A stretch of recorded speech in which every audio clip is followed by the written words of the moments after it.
Meus queridos, a paz de Cristo Jesus, tudo bem? Eu quero pedir que você, por gentileza, me acompanhe na leitura do texto sagrado que se encontra em Filipenses, capítulo 4, versículo 10 e 11. Assim nos diz a palavra de Deus. Alegro-me grandemente no Senhor, porque finalmente vocês renovaram o seu interesse por mim. De fato, vocês já se interessavam, mas não tinham oportunidade para demonstrá-lo.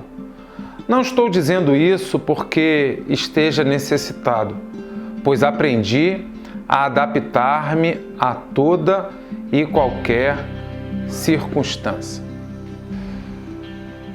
Chegamos no momento da carta em que o apóstolo Paulo, ele está aqui abrindo o seu coração e está aqui expressando o seu afeto, o seu carinho, a sua admiração, porque reconhece todo o cuidado de Deus e a maneira extraordinária como Deus tem usado para cuidar da vida dele, utilizando a vida da sua igreja. Lá no começo da carta, a gente já leu isso lá no início, das nossas reflexões. Paulo vai dizer, olha, eu me alegro toda vez que eu me coloco para orar e lembrar de vocês. Vocês estão sempre presentes nas minhas orações. E aqui já, agora no encerramento da carta, Paulo está agradecendo porque essa igreja é uma igreja presente na vida dele. Esse ponto aqui da carta é um ponto que a gente pode explorar, um assunto muito delicado, mas é um assunto bíblico e por isso precisa ser dito. Paulo está aqui dizendo sobre o sustento ministerial. Paulo está revelando que a igreja, ela não tem somente uma responsabilidade com o cuidado com a obra do Senhor, mas ele se sente cuidado pela igreja. Ou seja, a igreja, ela também precisa cuidar do obreiro do Senhor. E isso aconteceu por algumas vezes, e Paulo expressa isso algumas vezes na carta. Epafrodito, quando a gente leu ali no capítulo 2, a partir do verso 25 ao versículo de número 30, o apóstolo Paulo deixa claro que Epafrodito não só foi para levar as ofertas, não só foi para levar os donativos, não só chegou ali para levar a ajuda financeira, mas o próprio Epafrodito era uma oferta na vida de Paulo, era uma bênção na vida de Paulo. Então Paulo não está dizendo só da sua alegria pelas coisas que recebe, mas pela maneira tão gentil, tão cordial com que a igreja tem cuidado dele.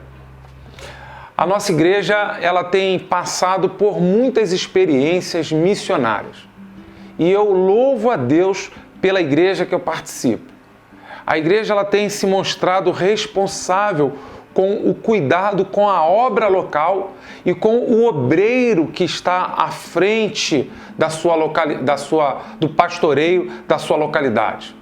A nossa igreja, ela tem sempre se comprometido em investir na qualificação dos seus membros, com cursos, com treinamentos. Hoje, nós temos, pela graça e misericórdia de Deus, 4 seminaristas da igreja e desses 4 estudantes de teologia, 2 são sustentados integralmente pela igreja. A nossa igreja também sustenta 4 missionários em terras brasileiras e em outros países. E isso nos dá uma alegria muito grande em saber que nós estamos andando no mesmo passo como igreja, estamos dando os mesmos passos da igreja de Filipos. E Paulo reconhece isso. E eu aqui também quero expressar a minha gratidão, porque também sou fruto disso. Eu quero também trazer uma palavra de incentivo a você que é um servo de Deus, a você que é uma serva do Senhor. Como já falei, eu sei que esse assunto é um assunto delicado.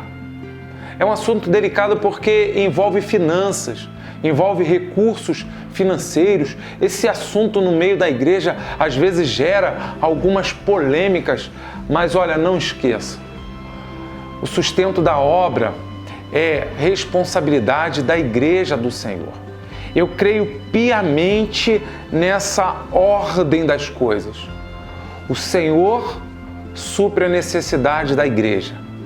A igreja é usada pelo Senhor para suprir as necessidades dos seus líderes e a necessidade da obra do Senhor.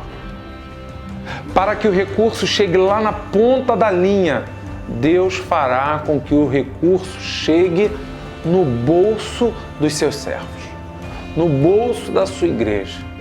Então nós servimos a Deus não só com as nossas canções, nós servimos a Deus não só com os nossos trabalhos manuais e com as nossas habilidades. Nós servimos a Deus com o nosso tempo e também servimos a Deus com os nossos recursos.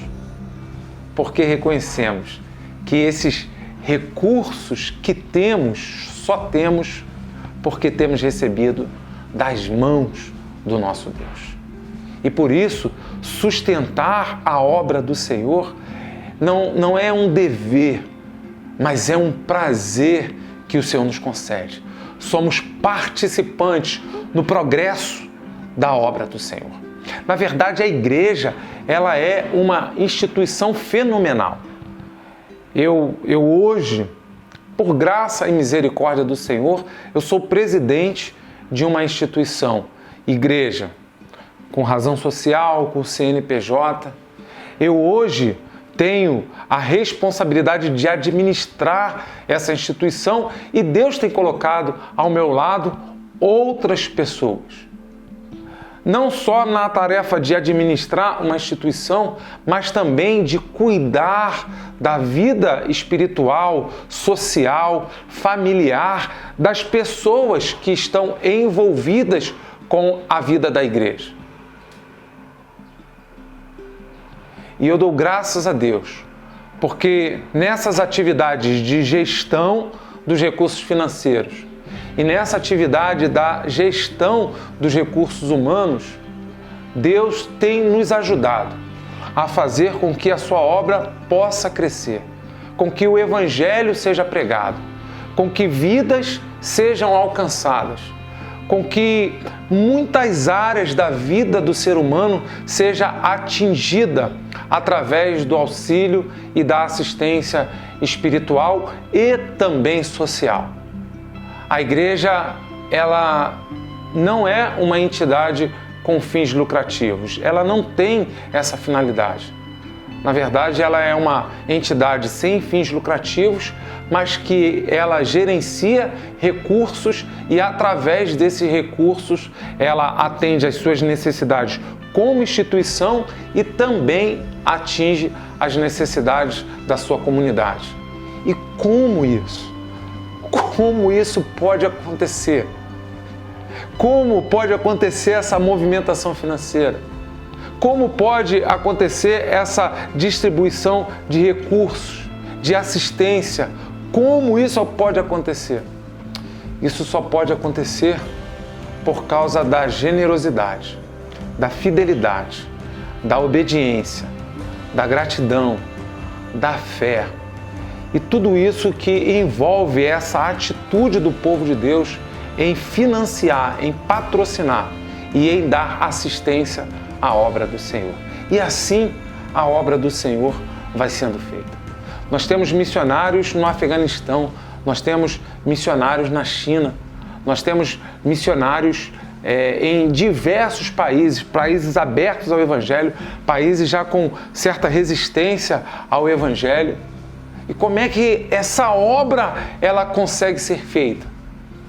Como é que os recursos chegam lá? Como é que as famílias são sustentadas? Como é que os materiais, Bíblias, como é que tudo isso? Tudo isso acontece por graça e misericórdia do Senhor.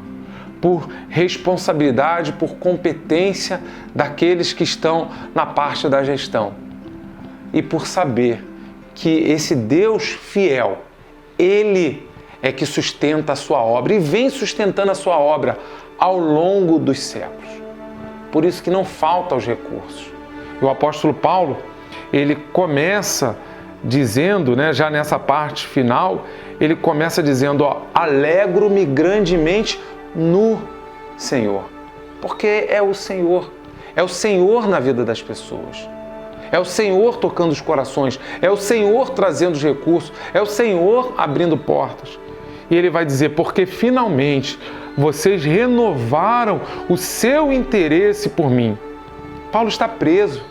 Se não tivesse alguém para olhar por ele e fazer alguma coisa por ele, ele estava limitado. Em determinada carta, ele disse que ele supria o seu próprio sustento, porque ele era um fazedor de tendas. Ele também tinha as suas atividades manuais e laborativas, mas agora ele está preso. Ele está impedido de trabalhar com limitações e com necessidades. E ele continua dizendo, de fato, vocês já se interessavam, mas não tinham a oportunidade para demonstrá-lo. Não estou dizendo isso porque esteja necessitado, pois aprendi a adaptar-me a toda e qualquer circunstância. Na semana que vem, nós vamos falar sobre isso e eu quero lhe ajudar a entender melhor isso.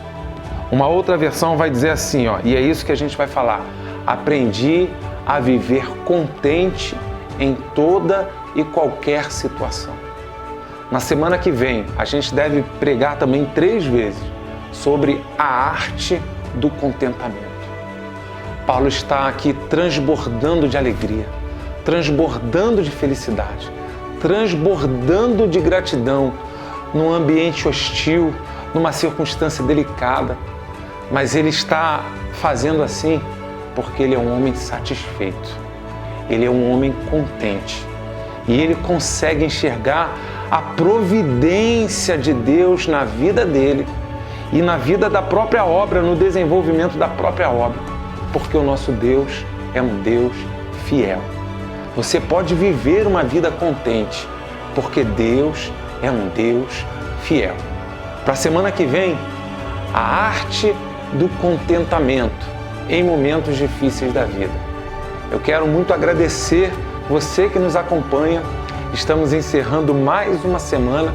Eu quero deixar aqui o meu grande abraço e um beijo no seu coração.